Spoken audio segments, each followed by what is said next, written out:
ओशो जब ज्ञान को उपलब्ध हुए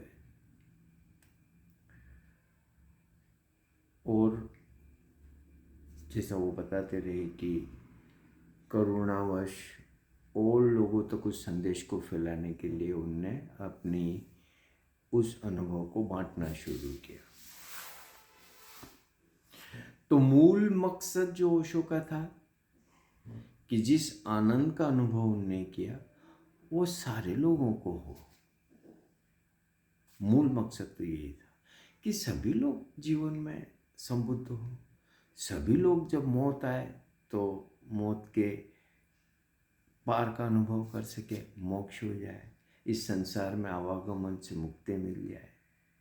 काम क्रोध लोभ मोह मद में जो बार बार जीवन नरक में सड़ता है, इससे मुक्ति मिले और परम आनंद मिले। तो ओशो के जीवन में एक बार जब वो सत्य घटना घटी तो यही अनुभव उनने मानवता के साथ बांटने के लिए, दुनिया के अधिकांश लोगों, ज़्यादा से ज़्यादा लोगों तक पहुंचाने के लिए उनने जीवन भर प्रयास किया। तो मूल मकसद ओशो के होने का, मूल मकसद ओशो ने जो भी कुछ किया वो था उनका मैसेज अधिक से अधिक लोगों तक पहुँचे, अधिक से अधिक मानव हृदय पर उनका संदेश दस्तक दे सके। इसके अलावा तो कोई मकसद ओशो का कोई मुझे नहीं दिखता। निश्चित ही न ओशो को पैसे से कुछ संबंध था, न प्रतिष्ठा से था, न प्रसिद्धि से था, या इन सब चीज़ों से। तो एक संबुद्ध को इन सब चीज़ों से क्या संबंध हो सकता है, होता है, वो था भी नहीं। लेकिन पैसे की उपयोगिता थी संदेश को अधिकतम लोगों तक पहुंचाने के लिए। पैसा साधन था, साध्य तो ओशो का संदेश था। और जब तक ओशो शरीर में रहे, संदेश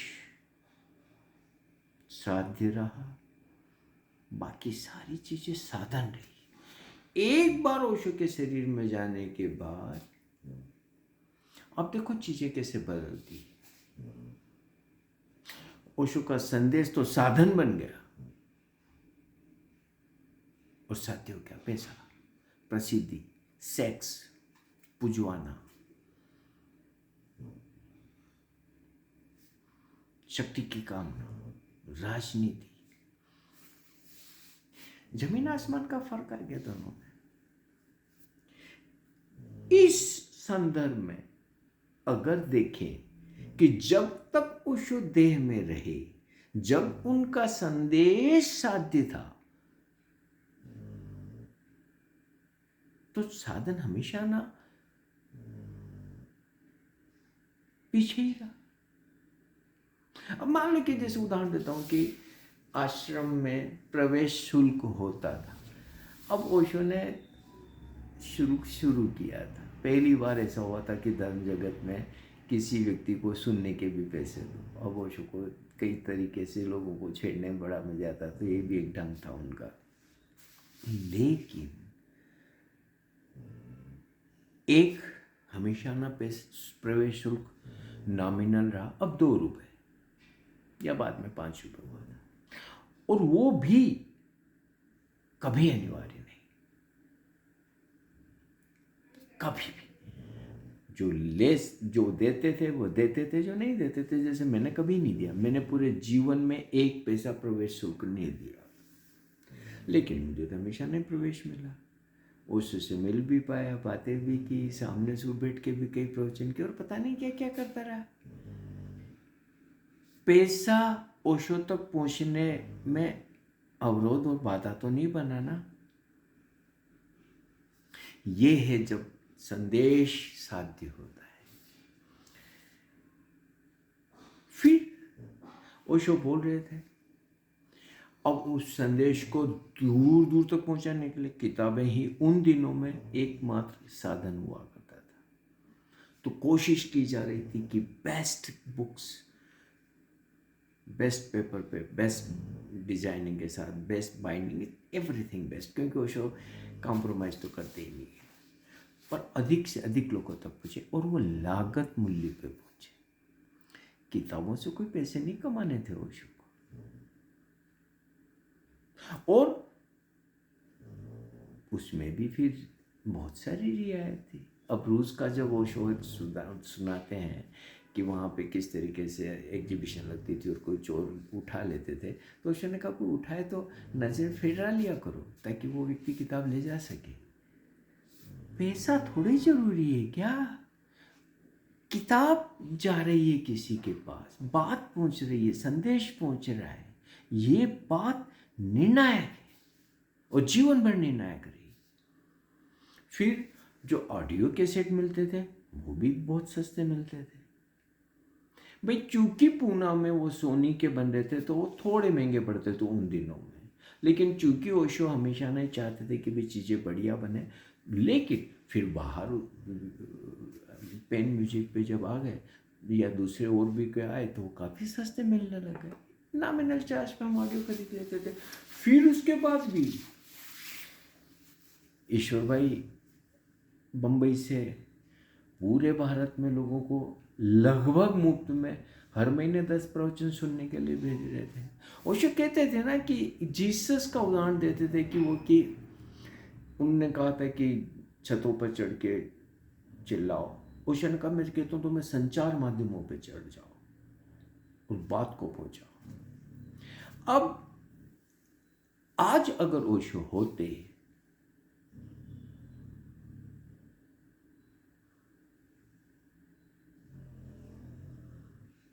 क्या उस पैसे के लिए लोगों को प्रवचन सुनने के मोहताज करते थे कि आपके पास पैसा नहीं तो आप सुन नहीं सकते, भले आपके अंदर कितनी प्यास हो?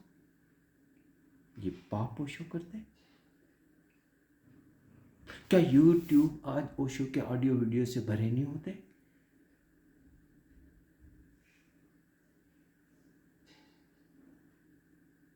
क्या सिर्फ पैसे के लिए यूट्यूब को बियाबान जंगल बना देते? एक प्रवचन नहीं मिलता है, एक दिन आता दूसरे दिन डिलीट।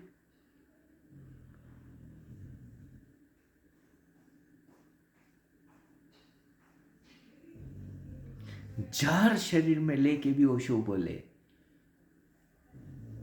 कितनी यातना पीड़ाओं के बावजूद और चुनौती के बावजूद वो बोलते रहे ताकि मानवता का हित हो सके, इस पृथ्वी ग्रह का हित हो सके।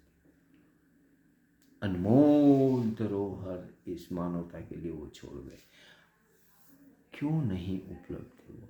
आज अगर ओशो होते तो जिस तरीके से ओशो काम करते रहे, क्या यूट्यूब पर, सोशल साइट्स पर या इंटरनेट पे या और भी अन्य साधनों से ओशो के वीडियो ऑडियो नहीं उपलब्ध होते?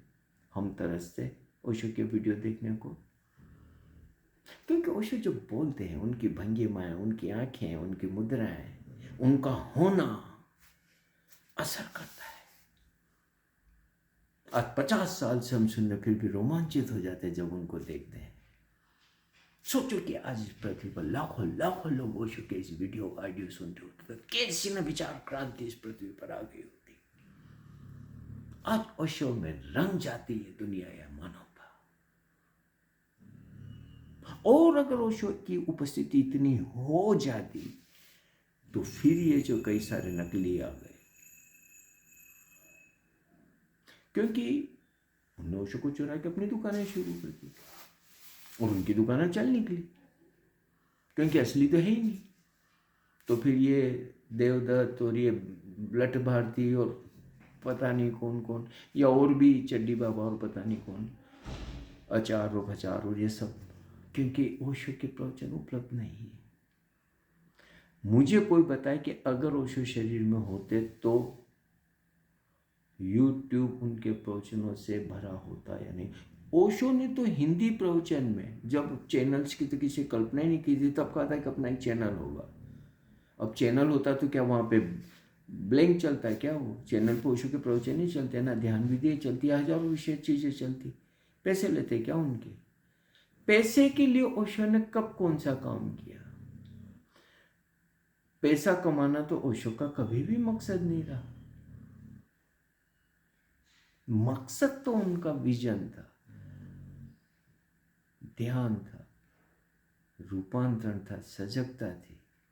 ये बात थी जो वो लोगों तक पहुंचाना चाह रहे थे। एकमात्र चाह उनकी, एकमात्र कामना।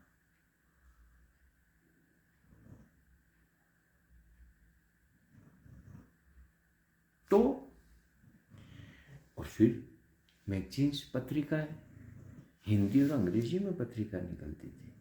और फिर उसके बाद में भगवान और सन्यास और तरह तरह की अलग अलग पेपर पे वार्षिक अंक और सब, कितना न ओशो के संदेश को इंद्रधनुषी रंगों में रंगा जा रहा था। कैसी न अभिव्यक्तियां।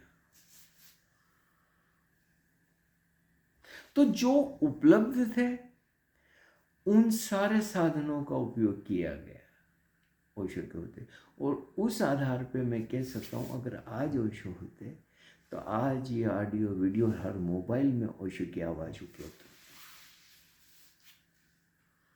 आज संचार माध्यम की ऐसी बड़ी क्रांति हो गई और ओशो जैसे अद्भुत संत संबुद्ध के वचन नदारद।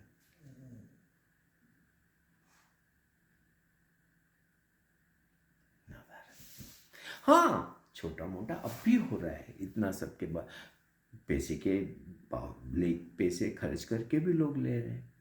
है तो सही ओशो की बात।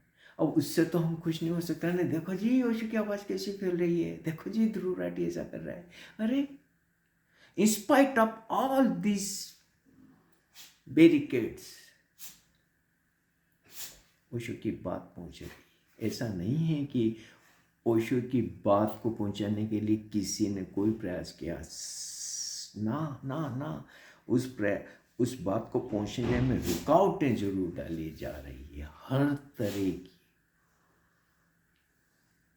हर तरह की। क्यों नहीं उपलब्ध होना चाहिए ओशो को सब जगह। फिर ओशो ने तो उस वक्त ही बोल दिया था कि जो मेन गेट है आश्रम का वो बंद गार्डन पे होगा, क्योंकि ओशो को गलियां पसंद नहीं, ये ओशो का स्टैंडर्ड नहीं। वो गली के अंदर बैठेंगे क्या? ब्लू डायमंड के नेक्स्ट डोर होता आश्रम का गेट, और वही बंद गार्डन पे उन्होंने बोला कि वहां पे बनना चाहिए, बनना ही चाहिए। और बनना, आज अगर ओशो होते तो प्रमुख द्वार वहीं होता।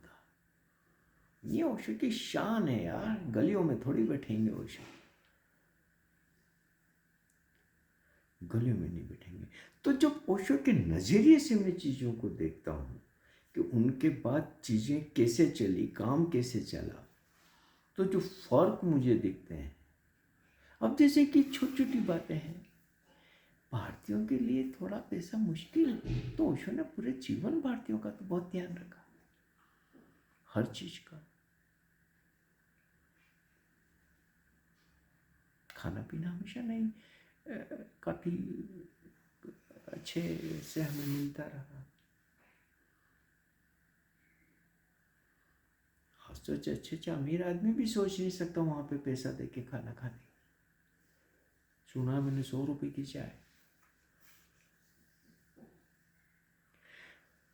जिन लोगों ने पूना वन के दौर में आश्रम देखा है उनको पता होगा कि शुरू के सालों में एक बुटीक बनाई गई थी आश्रम में। प्रवेश करते से ही बाएं हाथ की तरफ बड़ी बुटीक थी जहाँ कपड़े, साबुन और इस तरीके की चीज़ें बिकती थी। ओशो ने कहा कि मैं कपड़े साबुन बेचने के लिए दुकान लगाई है क्या यहाँ पे? इस जगह का उपयोग मेरी किताबों के लिए, मेरी पुस्तकालय बनाओ, इसको बुक शॉप बनाओ। और बनाएंगे। बोले कि मेरे आश्रम का केंद्र मेरी किताबें होनी चाहिए। हाशिए में ओशो की बुक शॉप को जाने में देर नहीं लगी। आज अगर ओशो होते तो ये मैं भरोसे कैसे कह सकता हूँ, आज भी केंद्र में तो उनकी किताबें ही, बुक शॉप ही, हाशिए में नहीं होती। ओशो ने कभी भी फिल्मी संगीत पसंद नहीं किया, एक प्रवचन में तो उनने बोला कि ये हिंदी फिल्म संगीत, और वो भी उस समय का हिंदी संगीत, जबकि बहुत ही अच्छा संगीत बन रहा था, अच्छे गायक थे, अच्छे गीतकार थे और अच्छे संगीतकार थे। उस गीत संगीत तक को उनने गटर म्यूजिक बोल दिया। तो आज के इस कान फोड़ू फूहड़ संगीत के लिए वो क्या कहते हैं? मैं ये भरोसे से कह सकता हूं कि अगर ओशो शरीर में होते तो ये बॉलीवुड क्लास जैसी वाहियात चीज कभी नहीं होती। ये कामुक ठुमके फूहड़ गानों के ऊपर कभी नहीं लगते, हो नहीं सकता। ये ओशो का अपमान है, ये निंदा है ओशो की।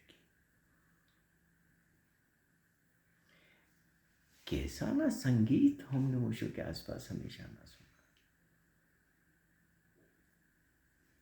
बॉलीवुड क्लास फिल्मी गाने, और उसी तरीके के लोग इकट्ठे होते चले गए।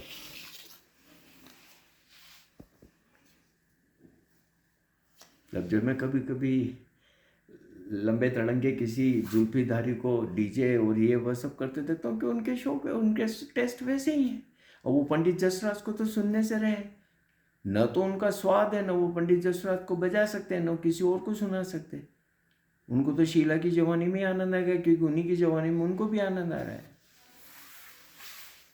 तो ये गंदगी ओशो के पास कभी ना होती। जिनको भी याद होगा, जो मेन एरिया है उसमें शराब और सिगरेट का सेवन कभी भी नहीं हुआ।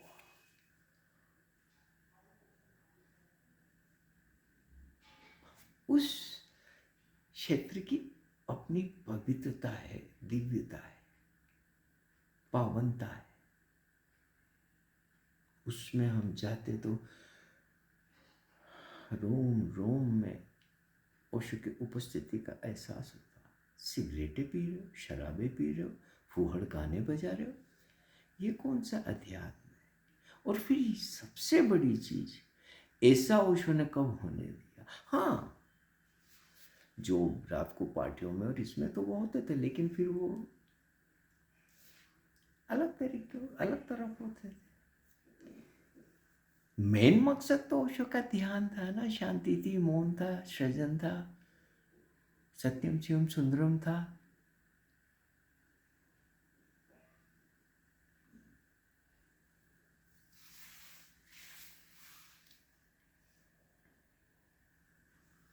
लेकिन चीजों को, एक जो ओशो के होते हर चीज में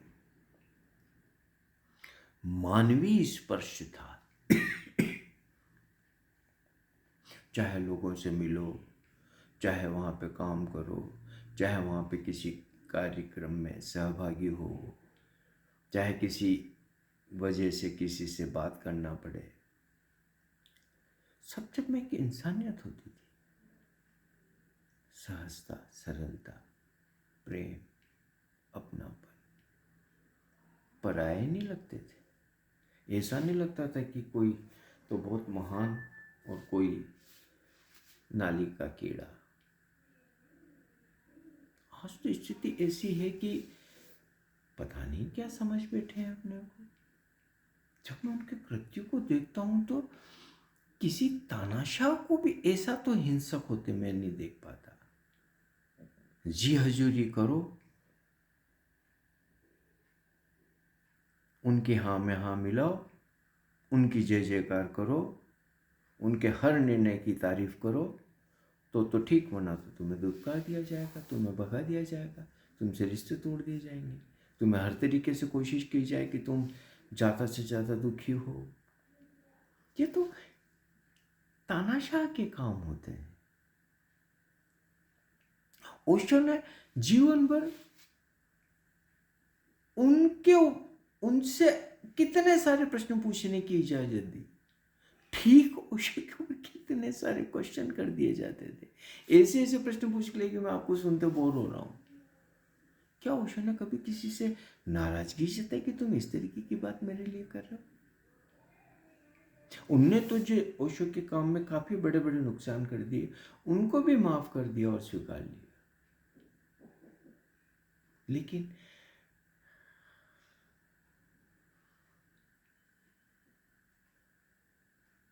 हिम्मत कैसे हो गई हमारे खिलाफ बोलना, तो सोचने की।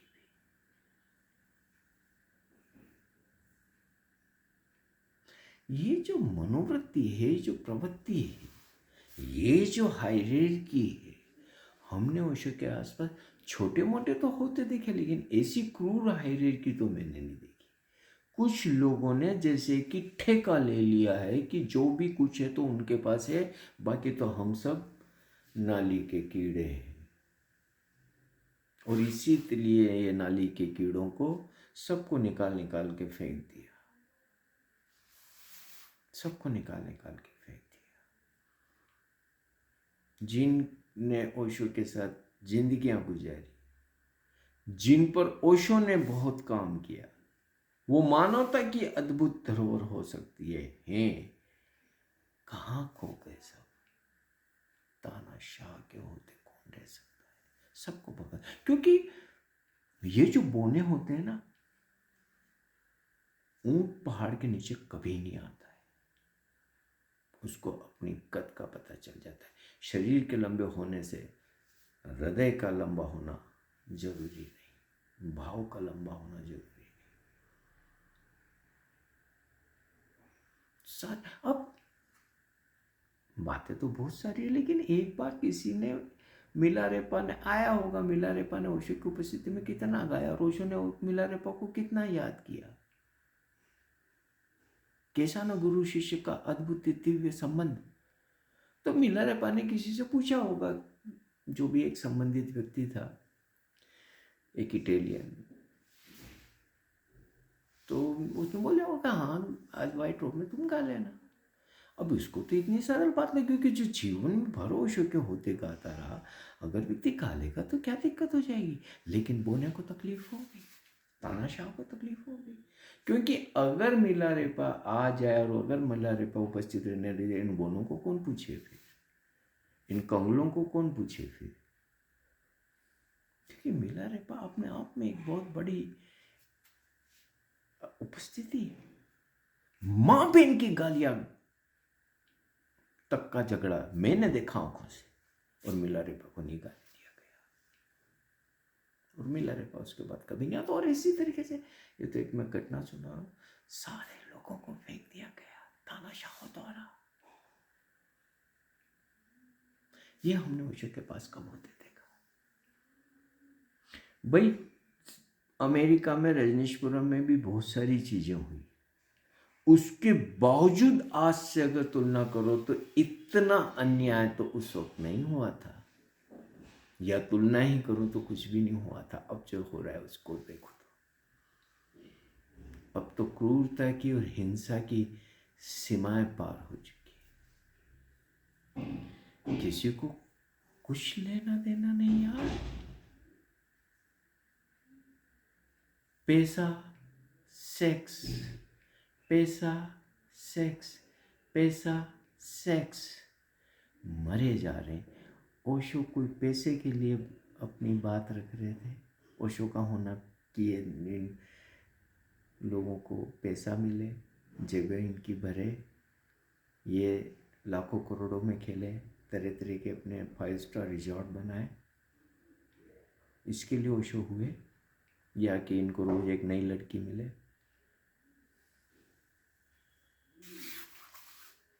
ओशो देह में होता था, ये सब नहीं होता, क्योंकि ओशो का होना, ओशो का संदेश, ओशो की उपस्थिति, ओशो का मैसेज हमेशा नाम केंद्र में रहा। बाकी सारी परिधि, बहस परिधि में बहुत सारी चीजें होती रही, ओशो के होनी चाहिए, ओशो का संदेश ऐसा ही है, लेकिन केंद्र में फिल्मी गाने, केंद्र में फुहारता, केंद्र में सेक्स, केंद्र में पैसा, केंद्र में शोषण, केंद्र में लोभ, केंद्र में हिंसा, तानाशाही, ये कभी नहीं रही, या आज भी नहीं होना चाहिए। दुर्भाग्य कीजिए। हमारे चैनल को सब्सक्राइब करिए, लाइक करिए। शेयर करिए।